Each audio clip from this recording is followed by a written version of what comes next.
Hello, my name is Paul Newbern, and I'm a member of Team 9 along with Alex Rice, Tobias Paditra, and Justin Fisher.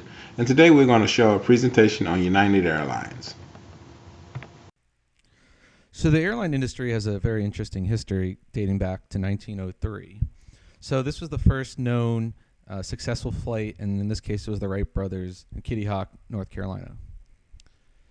A few years later, commercial airline travel actually began starting up in Europe with major countries bringing in new or brand new airlines such as British Airways, KLM, and Air France. A few years later, the U.S. starts getting involved in the commercial airline industry. New airlines included Pan Am, TWA, American, United, and Delta. And since then, we've seen quite a few pop up. Back in 1978, a big passage of the Deregulation Act in the U.S. airline industry created a lot of new opportunities for airlines to create their own routes, be more flexible, and not as much regulation, obviously, from the federal government. And finally, the most recent big issue in the industry has been the 9/11 terrorist attacks. It's really reshaped the industry, which we've seen when we go flying on a regular basis. Now I'll be discussing the pestle analysis for the airline industry. I won't get too into the weeds with it, but for the most part, there's positive impacts and negative impacts for various forces. Regarding political and legal, the positive is the fact that you're seeing expansion throughout the world in terms of the economy. Yes, there is a recession that we're currently getting out of. However, the world is becoming flat, and we're seeing more international trade and international business, which needs transportation like this. Negative factors, obviously, the political instability in some areas, and also heavy regulation in some countries. Economic, mostly on the microeconomic level, there's more of a move for de-peaking and de-hubbing initiatives for better route planning for many airlines. And also, from a fuel standpoint, oil prices have been pretty high the last few years, and that obviously affects fuel costs for negative standpoint. Social and demographic positive, it's still, for the most part, people do look at airline as the most efficient, quickest way to get from point A to point B in terms of traveling. But from a negative standpoint, there's still the issue of having to deal with the airports and security and TSA lines and all the stress involved with that. Now, finally, technological, the positives, specifically with the e-commerce websites out there that, like your Travelocity and Orbitz, that make it easier for users and customers to find the best deals and the best routes available. And finally, from a negative standpoint, since you're seeing an improvement in aircrafts and different airplanes and fleets, it actually leads to higher costs for the airlines because they have to hire and resource and train the various maintenance and people and also the pilots. So now I'm going to discuss Porter's 5 forces in the airline industry. So the threat of new entrants, obviously a major force, considering the high barriers to entry. For the most part, it takes a lot of capital to start up a new airline. Also dealing with the FAA, there's just a lot to obviously starting up a brand new airliner. Another is the brand recognition and loyalty. Tends to be pretty strong for the airlines already currently around for the marketplace. So it's tough to bring in that new brand marketing. So another factor is threat of substitute products or services. I have some listed here. Obviously, they don't compete in terms of speed and efficiency as a flying would, especially if you talk about traveling long distances. Another factor is bargaining power of customers.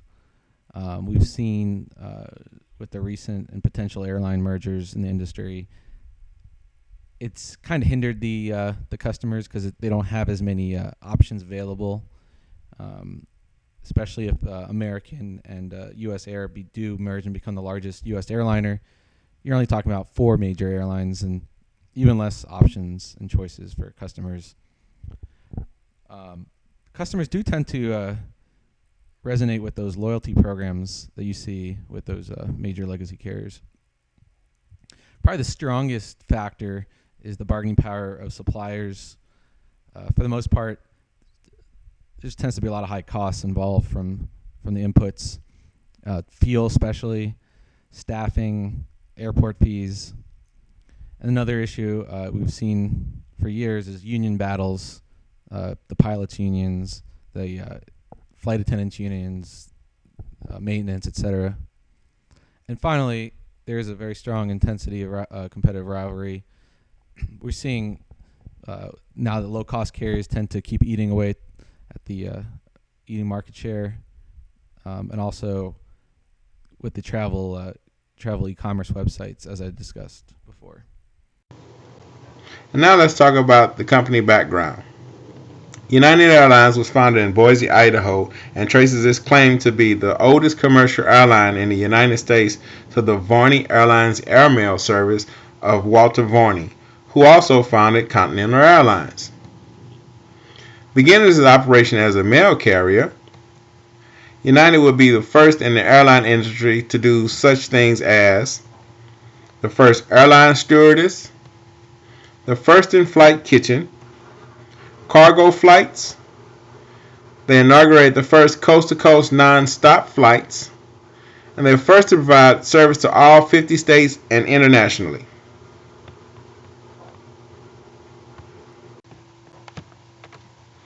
Let's look at United Airlines SWOT analysis. Let's look at the strengths first. In 2012, United Airlines had the highest revenue for any airlines at $37.2 billion. They were the second largest currently serving U.S. passengers. Some of the weaknesses. In 2012, their net income was a loss of $723 million.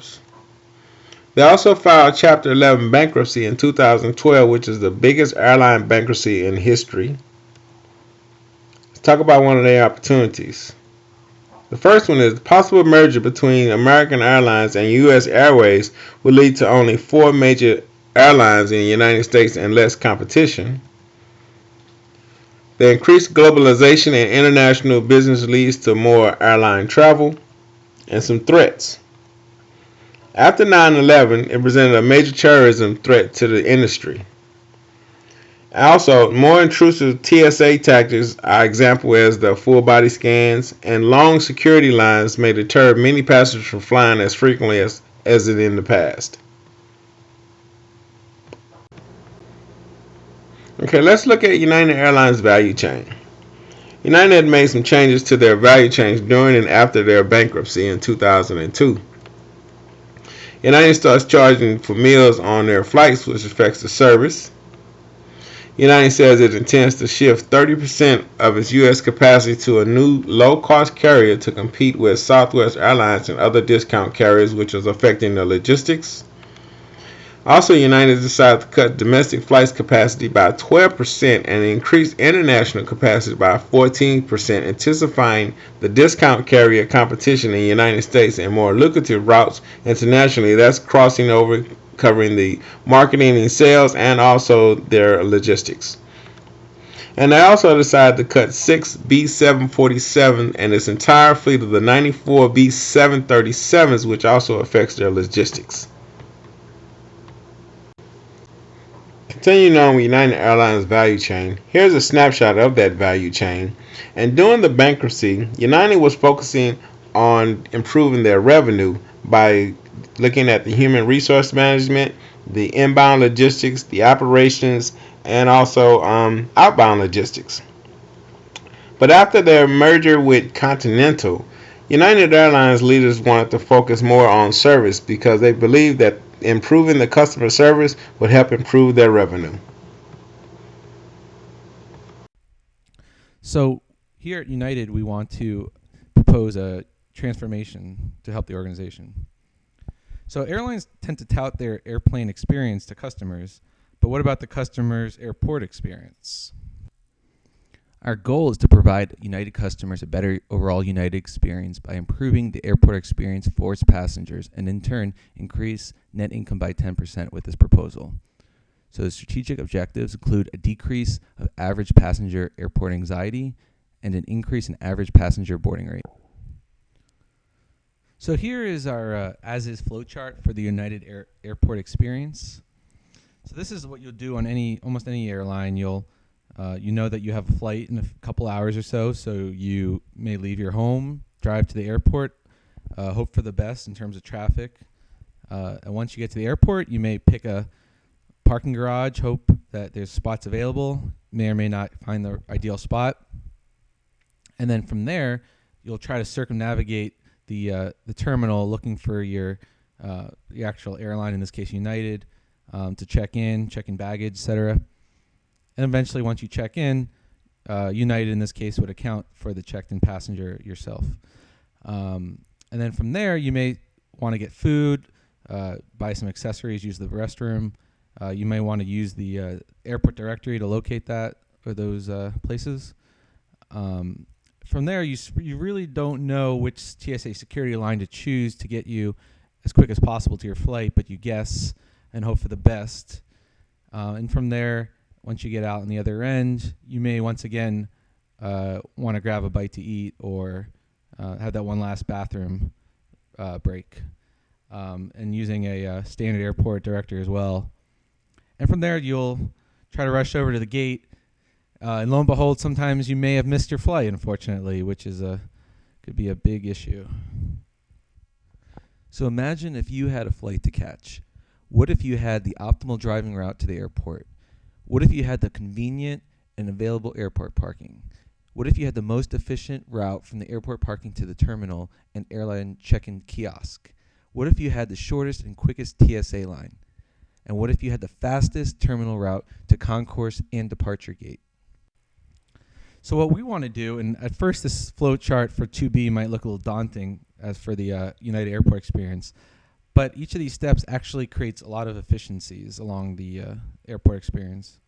So instead now, when you leave your home to go to the airport, you'll actually know, just like any GPS navigation system, the best route to get to the airport. And an ETA from where you are, going through the optimal journey to get how long it will take to get to your actual departure gate along the way. So once you activate that app at home, United would have already pushed the flight updates to the app or the passenger, and you can go ahead and check in with that app at home, and United would be aware of your checked-in status and be able to actually track you along the journey as well. So once you get those optimal directions and drive to the airport, avoiding any traffic, you get to the airport. You probably park your vehicle. In this case, the app would actually give you the most accessible, convenient parking place available, and from there, it'd even help you get the most quick way to the terminal. In this case, United, and check if you haven't checked in, you can check in already or drop off your checked-in bags. And along this whole way, you're still getting that ETA of how long it'll take to get to your gate, and if there's any delays in the flight, etc. And again, if you want food or use the restroom, in this case though, the app will actually help provide you that information of what's around, and United will actually push offers and discounts along the way as well. From there, the app will actually inform the passenger of the optimal, quickest TSA line. And once the passenger gets out on the other end, they may or may not want to get more food or use the bathroom once again.